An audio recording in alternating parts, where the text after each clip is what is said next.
আল্লাহর হাবিব সাল্লাল্লাহু আলাইহি ওয়াসাল্লাম মেরাজের রাতে সফর শেষ করলেন। সফর শেষ করে রওনা দিলেন। ষষ্ঠ আকাশে এসে দেখেন নবী মুসা আলাইহিস সালাম।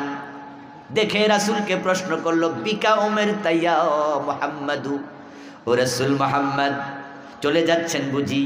জি, আল্লাহ যেহেতু আপনাকে সফরে এনেছে নিশ্চয়ই কিছু না কিছু আপনাকে দিছে। আমি জানতে চাই কি দিয়েছে।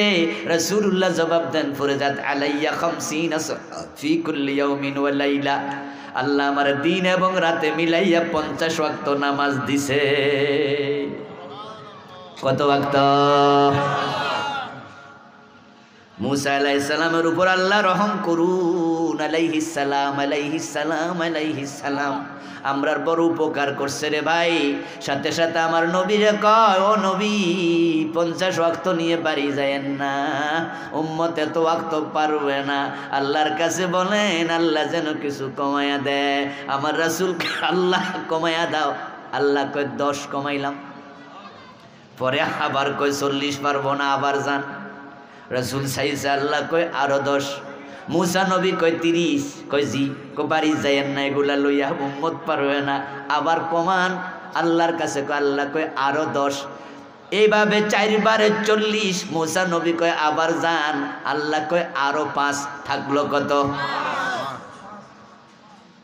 নবী মুসা যদি রাসূলকে বারবার আমাদের উপকার করার জন্য না পাঠাতেন আল্লাহর কাছে, তাহলে 50 লইয়া বাড়িতে আইলে উপায় ছিল না। এখন 5 ওয়াক্ত, তাতে মুসল্লি পাওয়া যায় না। 50 হলে ইমাম পাওয়া। কথা কি ঠিক নেই? আচ্ছা 50 ওয়াক্ত নামাজ হলে আমরা কি ইমামতি করতাম না? আর ইমামতি করলে বাড়ির বউ থাকতো না। সারাদিন মসজিদে থাকলে বউ তো কবে মসজিদে থাও, যাও তোমার মতো জামাই আমার। আর আচ্ছা 50 ওয়াক্ত নামাজ থাকলে যে ওয়াজে আইছেন, এত কোনো ওয়াজে থাকতে পারতেন না। এর মাঝে তো 500 ওয়াক্ত বরণ লাগতো না, বা আরো বেশি। সুবহানাল্লাহ। মুসা নবী উপকার করছেন আমরা। আল্লাহর হাবিবকে মুসা নবী আবার জিগায় কি খবর? কয় 5। মুসা আলাইহিস সালাম বলে না, পারবে না, উম্মত পারবে না।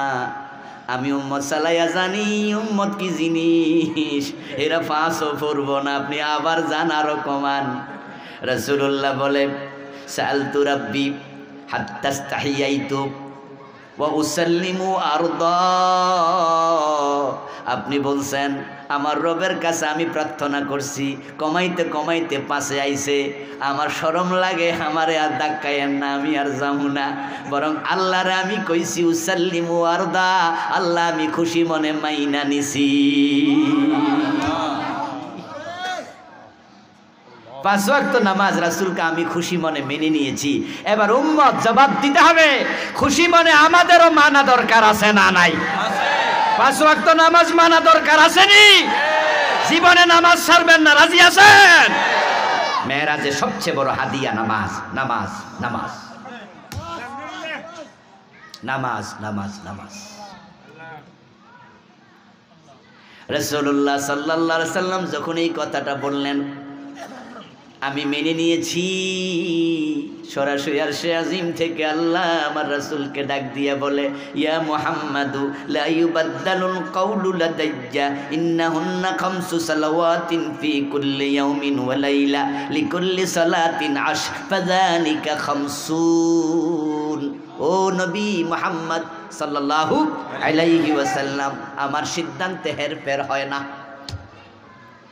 আমি আল্লাহ 50 বলেছি, 50 মানে 50।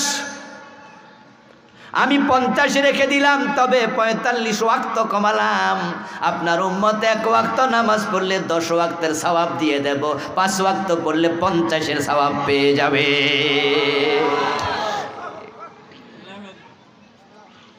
আল্লাহর সাথে রাসূলের যে কথা হলো, ওই হাদিস তার প্রমাণ। প্রিয় নবীজি বলছেন, ইদা কামা আহাদুকুম ফি সালাতিহি ফাইন্নাহু ইউনাজি রাব্বাহু। আমার উম্মতেরা শোনো, তোমরা যখন নামাজে দাঁড়াবা তোমরা তোমাদের আল্লাহর সাথে কথা বলবা।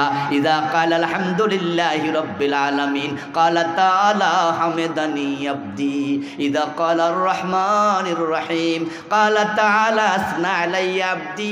ইদা ক্বালা মালিকি ইয়াউমিদ্দিন ক্বালা তাআলা মাজ্জাদানি আবদি, বান্দা এক আয়াত পড়ে আল্লাহ আরশ থেকে জবাব দিয়ে কথা বলে। নামাজ আল্লাহর সাথে বান্দাকে কাছাকাছি নিয়ে নেয়। আমার প্রিয় ভাইরা, নামাজের ব্যাপারে যত্নবান হবেন।